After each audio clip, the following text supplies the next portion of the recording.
अभी रिसेंटली मैं मलेशिया गया था और वहाँ बुकित बिंतांग में एक टॉप हॉस्टल में रुका था। एक दिन पार्टी हुई और उसमें हॉस्टल की मैनेजमेंट टीम थी पूरी और जो ओनर थे वो भी थे और मैं अकेला इंडियन था जो उसमें था। तो बहुत दुख होता है जब किसी को पता चलता है कि आप इंडियन हैं और आपके साथ अचानक से बिहेवियर में चेंजेस आने लगते हैं। क्योंकि मेरा बिहेवियर ठीक था तो ओनर धीरे धीरे खोलने लगा और उसने मुझे बहुत सी बातें मन की बोली, जिसको सुन करके वाकई बहुत दुख हुआ। कुछ तो पता भी था। वो इतना दुखी था इंडियन से। उन्होंने कहा कि 3 ऐसी कंट्रीज हैं जहाँ के लोगों को मैं अलाउ नहीं करता हूँ और अभी रिसेंटली मैंने इंडियंस के लिए हॉस्टल अपना ओपन किया है। वो 3 कंट्रीज हैं, चाइना, अमेरिका और इंडिया। तो अमेरिका वाले अपने आप को सबसे सुपीरियर समझते हैं, इसलिए काफी दिक्कत होती है मैनेज करने में। चाइना क्योंकि होमोजेनस है तो उनको लगता है कि हम सबसे अच्छे हैं और इंडियंस का ईगो इतना ज्यादा होता है कि ऐसे कैसे नहीं कर सकता हूँ, ऐसे कैसे बोल दिया। पर रिसेंटली उन्होंने इंडियंस को अलाउ किया अपने हॉस्टल में और मैं वहाँ रुका था। अनफॉर्चुनेटली मेरे सामने ही ऑन द स्पॉट एक इंसिडेंट हुआ एक इंडियन के साथ। वो 3 लोग आए थे, 2 लोगों का सिक्योरिटी की दिया गया था और पर सिक्योरिटी की आपके सिक्योरिटी डिपॉजिट जमा होती है वहाँ 50 रिंगिट, तो उसको 100 रिंगिट वापस रिफंड करना था स्टे के बाद। क्योंकि वो इंडिया आ गया था तो जो ओनर था उसने मुझसे कहा कि आप उसको रिफंड कर दो गूगल पे से, मैं आपको कैश दे देता हूँ। तो उन्होंने मुझे कैश दिया और मैंने उस लड़के के नंबर पर गूगल पे कर दिया और उसको पेमेंट मिल गई। फिर व्हाट्सएप पर इन्होंने बात की उससे और उसने बोला कि मुझे सिर्फ 2 लोगों का सिक्योरिटी रिफंड आया है, तीसरा नहीं आया है। तो इसने बड़े प्यार से समझाया सिक्योरिटी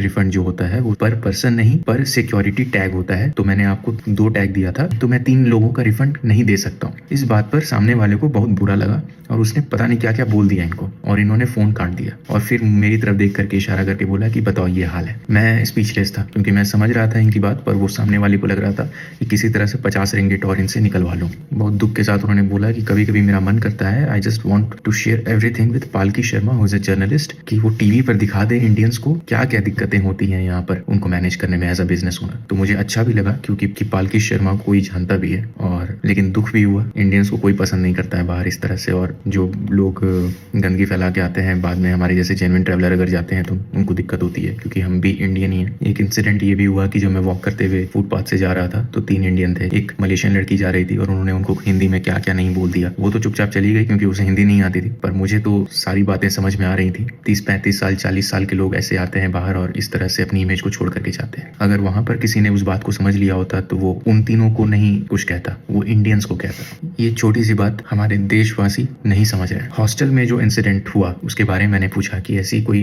स्पेसिफिक बातें बताइए इंडियंस की जो आपको एक्चुअल में जो आपको दिक्कत होती है। उन्होंने कहा कि हॉस्टल में जहाँ पानी पीने का एरिया है वहां पर ग्लासेस और बॉटल्स रखे हुए हैं। उन्होंने कहा कि इंडियंस आते हैं तो वो फ्रिज से बॉटल निकाल करके ऐसे ही ऊपर से पीने लगते हैं। तो मैंने उनको कहा कि ऐसे मत करो, there are policies, you should use the glass. तो उनका रिस्पॉन्स होता है कि मैं तो ऐसे ही पीऊंगा, रोक लो रोकना है तो। उन्होंने कहा कि ये क्लब में जाते हैं इंडियंस और पीने के बाद उनको होश रहता नहीं है और उसके बाद वो लोग जो जिस तरह से हरकतें करते हैं वो उस तरह के लोगों को मैं अपने हॉस्टल में एक्सेप्ट नहीं कर सकता हूँ। बड़ी शर्म की बात है कि उसने मुझे कहा कि आप हिंदी में जा करके मेरे हॉस्टल का रिव्यू डालना और स्पेशली टैग करना कि सिर्फ रिव्यू और स्टार रेटिंग देख करके मेरा हॉस्टल बुक ना करें या कोई भी हॉस्टल। आप रूल्स जो हैं उसको पढ़ करके हॉस्टल बुक करें और उसी रूल को यहाँ फॉलो करें। आप सिर्फ स्टार और रिव्यू देख करके हॉस्टल बुक कर लेते हैं, आपको रूल का पता होता नहीं है और यहाँ आकर के आप मेस क्रिएट करते हैं जो हमारे लिए मैनेज करना बड़ा मुश्किल हो जाता है। और हम भी नहीं चाहते हैं कि कोई हमारा गेस्ट है तो हम उसके साथ कुछ स्ट्रिक्ट स्टेप लें, लेकिन सामने वाला फॉर ग्रांटेड हमें लेता है तो